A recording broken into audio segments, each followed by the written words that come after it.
আমার প্রতিবেশী আমার গাছ কাটার বিনিময়ে আমাকে $২,০০০ দিতে চেয়েছিল, কিন্তু শেষ পর্যন্ত তাকে আমাকে প্রায় $২,০০,০০০ দিতে হলো।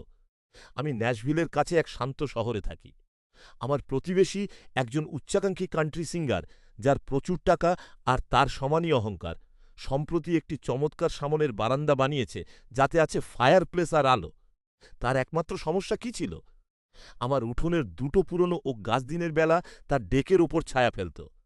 সে আমাকে সেগুলো কেটে ফেলতে বলল এবং এমনকি তার বিনিময়ে টাকা দেওয়ার প্রস্তাবও দিল। আমি তাকে না বলে দিলাম। তারপর আমি ছুটিতে গেলাম। বাড়ি ফিরে দেখলাম দুটো গাছের গোড়া, নষ্ট হয়ে যাওয়া ঘাস আর একটা চিঠি যেখানে লেখা ছিল যেন আমি $২,০০০ ভেনমো পেমেন্টের অপেক্ষা করি। আমি সেই টাকা স্পর্শও করিনি। তার বদলে আমি একজন আইনজীবী এবং একজন ল্যান্ড সার্ভেয়ার নিয়োগ করলাম। সার্ভেয়ার যখন কাজ করছিলেন, আমার প্রতিবেশী বাইরে এসে জিজ্ঞেস করল আমি কখন পেমেন্টটা গ্রহণ করব। সে আমাকে একবাজে প্রতিবেশী বলে গালি দিল এবং দাবি করল যে গাছগুলো কাটার অধিকার তার ছিল। সার্ভেয়ার সরাসরি তার চোখের দিকে তাকিয়ে বললেন যে গাছের গোড়াগুলো পরিষ্কারভাবে আমার সম্পত্তির সীমানার ভেতরে। ঠিক তখনই আমি আমার গোপন অস্ত্রটি ব্যবহার করলাম, একজন সার্টিফাইড আরবিস্ট বা বৃক্ষ বিশেষজ্ঞ। জানা গেল এগুলো সাধারণ কোনো গাছ ছিল না।